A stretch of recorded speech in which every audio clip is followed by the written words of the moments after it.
Castor Maritime is a company and a stock that has been on the radars of many different penny stock investors and YouTubers over the course of the last week. Now, I did make a video about them, maybe coming up on about a week ago. It did nearly 5,000 views. Now, for my channel, that is a significant amount, so I can clearly tell that you guys are super interested in this company. Now, I did say in that video that I would not be starting a position into them simply because they didn't meet certain criteria, and I felt like there were certain aspects of their business that I was not a super big fan of.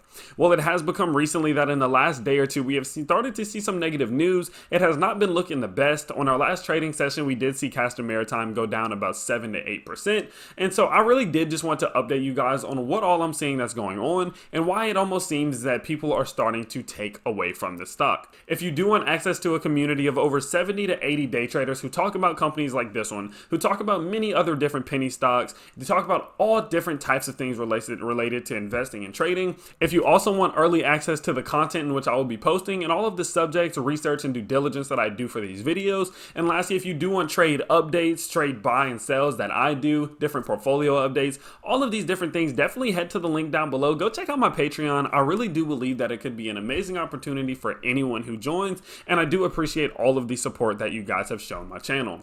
Now, with that being said, let's go ahead and let's take a dive into what is going on with Castor Maritime and why people are starting to expect some type of impending doom for this stock price. So we did get the first pretty bad article on Castor Maritime released on Seeking Alpha. It says that Castor Maritime expect recent gains to be short-lived given ongoing shareholder dilution.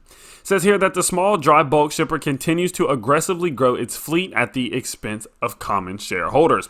Now, if we do go over to their website, we can see that they have been growing this fleet at insane rates.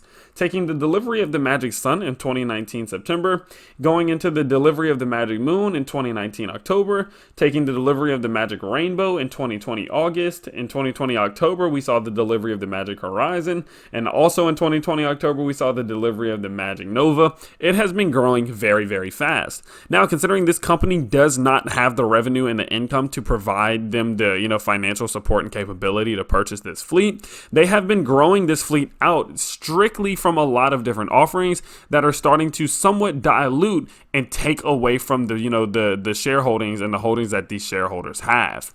Now, it says that 2 recent offerings resulted in outstanding common shares almost tripling.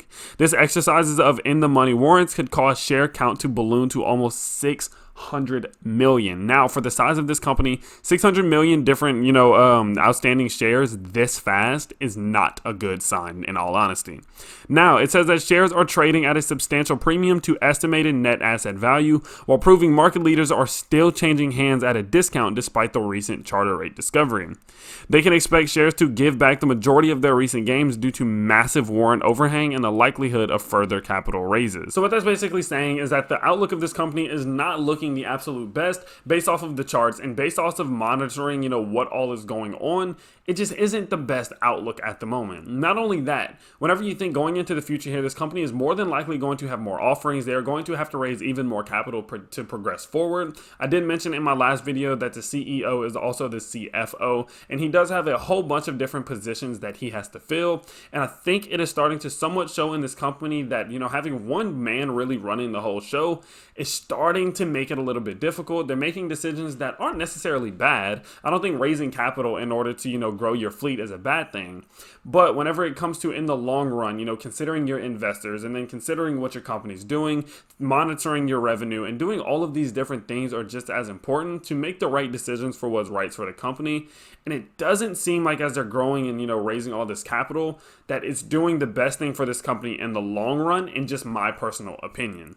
Now, everyone does take this a little bit different. I know some people will say, well, it's good they're raising capital. They'll grow out their fleet. That fleet will bring them revenue. The revenue will then allow them to, grow out the company, and the shareholders won't really care that much. Yeah, that's fair. I will say that's fair. But I will say, as a company who's just early on, who's seemingly struggling a little bit, I would say that this is not the most promising sign, and I do somewhat agree with what Seeking Alpha and a lot of the new and outcoming articles are saying. Now, I did pull up here the dangers of share dilution just to be able to give a good little breakdown of why these other investors, and myself included, are somewhat, nervous about the fact that they are diluting their shares so much. I mean, having 600 million outstanding shares at this low rate, growing this fast, is not a great sign. So it says here that when a company issues additional shares of stock, it can reduce the value of existing investor shares and their proportional ownership of the company. This common problem is called dilution. It is a risk that investors must be aware of as shareholders, and they need to take a closer look at how dilution happens and how it can affect the value of their shares. So let's just make it simple. If we all have one share that's worth 10% of a company, there's 10 of us, and then they issue out 10 more shares, and someone goes buy all 10 of those shares. That means this one person alone now has half, while all of our shares have been diluted down to, maybe 5% each. So as you can see, that's very, very broad. It is not that simple, but just in a sense, whenever all of these additional shares are being added and their outstanding shares are growing at this rate, it does dilute down the shareholders' value, and it's just not the best thing as an investor. So with that being said, that is pretty much all of the news that I am seeing as to why a lot of people are expecting Castor Maritime stock to not perform the absolute best going into this week. I'd say based off the closing of last week and all of this news, my prediction is that we will see a bloody week for this company. I think that there is some room for recovery. Who knows, maybe some great news could come out that sends this thing back up. But at the moment, it does appear that we could see this thing start to get pretty battered over the next couple of days. Could be wrong. This thing could fly up another 30 to 40%, and you all could make some great cash. Personally, I will not be starting an investment into this company probably anytime soon. I don't think that there's necessarily anything wrong with the company's outlook or what their goals are, but with the actions that they're making right now and where they are financially, I would say it's just not the right investment for me. Again, let me know what you all are doing with this company. Are you buying? Are you selling? Are you holding? If you are buying, what are your main catalysts and reasons for buying the company? And what do you think is going to change that could send this thing on even more of an upward trend than we did see over the last couple of weeks? I hope you guys did enjoy today's video. Now, I am not really agreeing or disagreeing with any side. I know personally I'm not starting a position into this company, but I did want to present to you the information that I have been seeing going around. So definitely let me know if you did enjoy today's video by smashing that like button and subscribing to the channel if you are new. With all that being said, I will see you all in the next video. Peace.